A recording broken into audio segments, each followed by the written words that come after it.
Assalamualaikum warahmatullahi wabarakatuh. Perkenalkan, nama saya Putri Farisa Zahra, NIM 21075046, berasal dari program studi Pendidikan Kesejahteraan Keluarga, konsentrasi Tata Boga. Video ini saya buat untuk memenuhi tugas akhir mata kuliah Tata Tulis Karya Ilmiah dengan dosen pengampu Ibu Profesor Dr. Insinyur Ani Faridah MSI dan Ibu Rizky Gusri Utami MSc.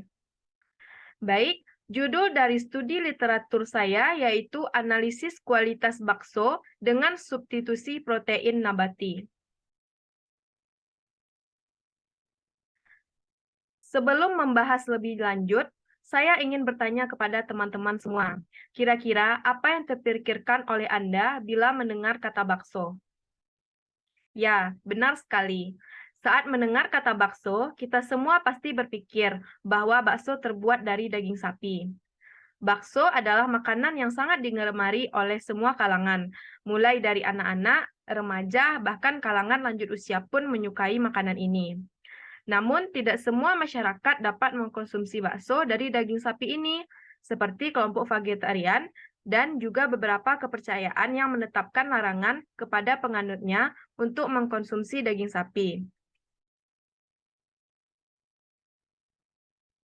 Menurut Nafrialdi pada tahun 2022, daging sapi mengandung kolesterol yang tinggi, yaitu sekitar 78 sampai 94 mg per 100 gram.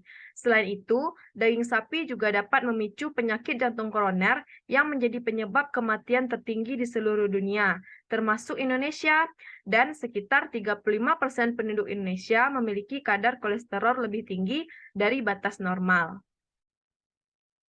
Oleh sebab itu, perlu dilakukan pembuatan bakso dengan menggunakan bakso nabati sehingga masyarakat dapat merasakan atau mencicipi produk bakso nabati yang tidak mengandung kolesterol. Pada penelitian ini, saya menemukan 3 jenis bahan pangan nabati yang cukup sering digunakan sebagai substitusi daging sapi dalam pembuatan bakso.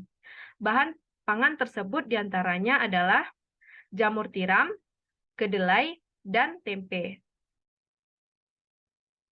Pertama, saya akan membahas jamur tiram. Jamur tiram termasuk golongan jamur yang memiliki spora berwarna. Di antara ribuan spesies jamur kayu, telah dikenal beberapa jenis jamur tiram yang biasa dikonsumsi sebagai makanan lezat dan dapat dibudidayakan. Menurut Marlina pada tahun 2001, jamur tiram memiliki sifat menetralkan racun, menghentikan pendarahan, menurunkan kolesterol darah, dan kanker. Selanjutnya, kedelai. Bahan pangan dari kelompok biji-bijian juga dapat menjadi alternatif dalam pembuatan bakso nabati. Salah satunya yaitu kacang kedelai. Menurut Hertini pada tahun 2013, kandungan protein kedelai sebesar 30-45% dan lemak 18-20%. Kedelai kaya dengan kalsium, zat besi, vitamin yang larut air seperti tiamin, riboflavin, dan asam nikotinat. Kedelai juga sumber yang bagus dari asam folik dan mineral seperti Fe dan Ca. Selanjutnya tempe. Tempe merupakan makanan tradisional yang dikenal di Indonesia, dibuat dengan cara fermentasi atau peragian. Tempe dijadikan sebagai sumber protein nabati yang potensial, karena nilai gizinya seimbang dengan sumber protein hewani. Sehubungan dengan hal tersebut, penulis ingin menganalisis tentang kualitas bakso dengan substitusi protein nabati seperti yang dijelaskan sebelumnya. Hal ini bertujuan untuk mengetahui perbedaan kualitas bakso dari masing-masing bahan pangan protein nabati yang digunakan. Metode penelitian. Penelitian ini termasuk jenis penelitian kajian literatur dengan mencari referensi teori yang relevan dengan kasus atau permasalahan yang ditemukan. Prosedur dalam penelitian ini dilaksanakan dengan langkah sebagai berikut. Yang pertama, pemilihan judul. Yang kedua, persetujuan judul. Yang ketiga, mengumpulkan sumber data. Yang keempat, penyajian data. Yang kelima, menyusun laporan. Jenis data yang digunakan dalam penelitian ini adalah data yang diperoleh dari studi literatur. Studi literatur adalah cara yang dipakai untuk menghimpun data atau sumber yang berhubungan dengan topik yang diangkat dalam suatu penelitian. Selanjutnya, hasil dan pembahasan dari penelitian saya yaitu yang pertama, perbandingan kualitas bakso nabati dengan substitusi jamur tiram. Pertama, menurut penelitian Ahmad et al. Pada tahun 2018. Semakin banyak jamur tiram yang digunakan, maka akan semakin rendah air yang diserap, sehingga membuat tekstur permukaan bakso nabati halus dan cukup rata. Hal ini dikarenakan daya serap air pada jamur tidak tinggi.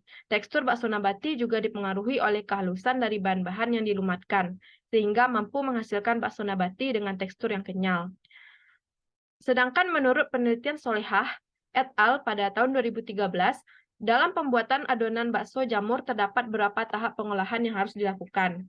Sebelum jamur dicampurkan dengan bahan lainnya, yaitu proses perendaman dalam air panas, proses pemerasan jamur, hingga kadar air dalam jamur berkurang dan proses penggilingan.